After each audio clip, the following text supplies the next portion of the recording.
when everything was perfectly adjusted, the Supreme Personality of Godhead appeared in the dense darkness of Kamsa's prison, just as the full moon rises in the sky. His 4 hands held a conch shell, disc, club, and lotus flower, dazzling with the complexion of a bright blackish cloud. He wore a helmet bedecked with the Vaidurya stone, from under which flowed an abundance of curly black hair. His Kostuba necklace flashed upon his chest, and his belt sparkled upon his silken yellow dhoti. His effulgence brightly lit the dark prison hall. Vasudeva could understand that Lord Krishna, the Supreme Personality of Godhead, had appeared as his son. All fear of Kamsa vanished, and with great joy he mentally gave thousands of cows in charity to the Brahmins. Overcome with wonder, both he and Devaki offered beautiful prayers to their son. Devaki, however, could not resist her motherly instincts. She entreated her son, "My dear lord, Kamsa may have already heard of your birth. He will soon come to kill you. Please hide this form, so my brother will not be able to find you."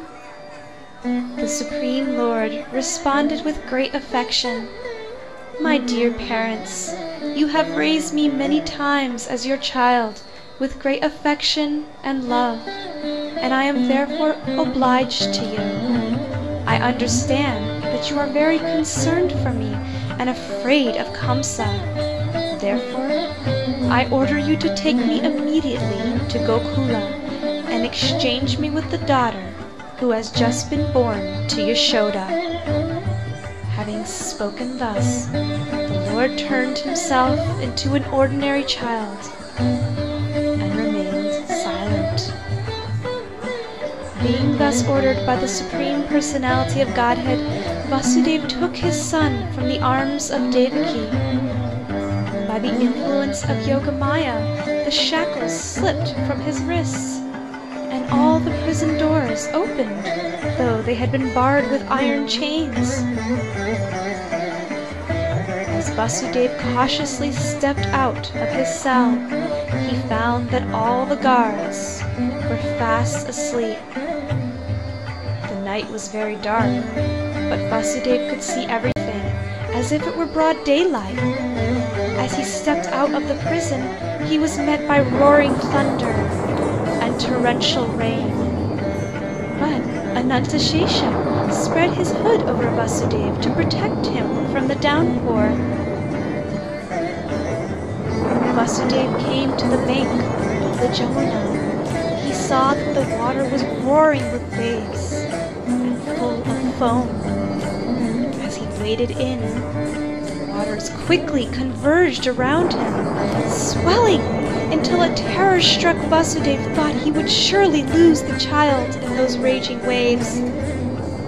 But Jamuna Devi's only intention was to grasp Krishna's lotus feet. Upon touching his feet, her waters parted, making way for Vasudeva to cross.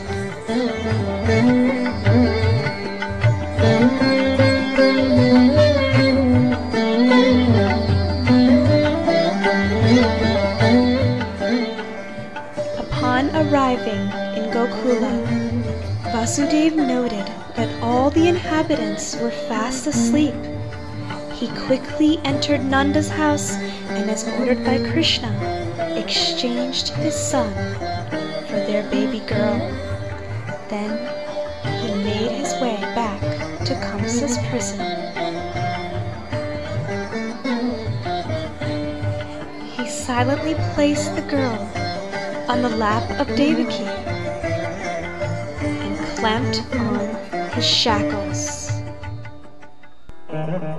The crying crying of the newborn girl awakened the guards, who quickly informed Kamsa that Devaki's 8th child was born.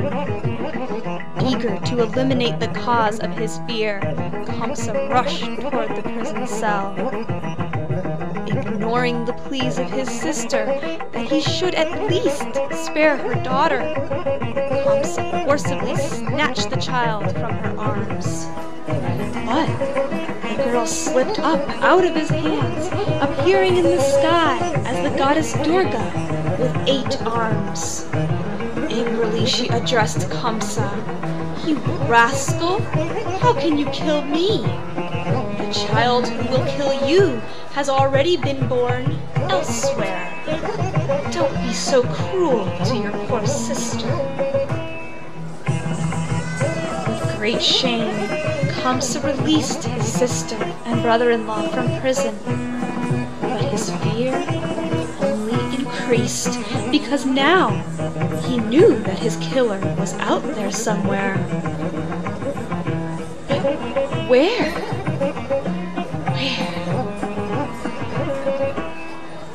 Meanwhile, in Gokula, Yashoda had forgotten whether she had given birth to a boy or a girl due to the influence of Yogamaya.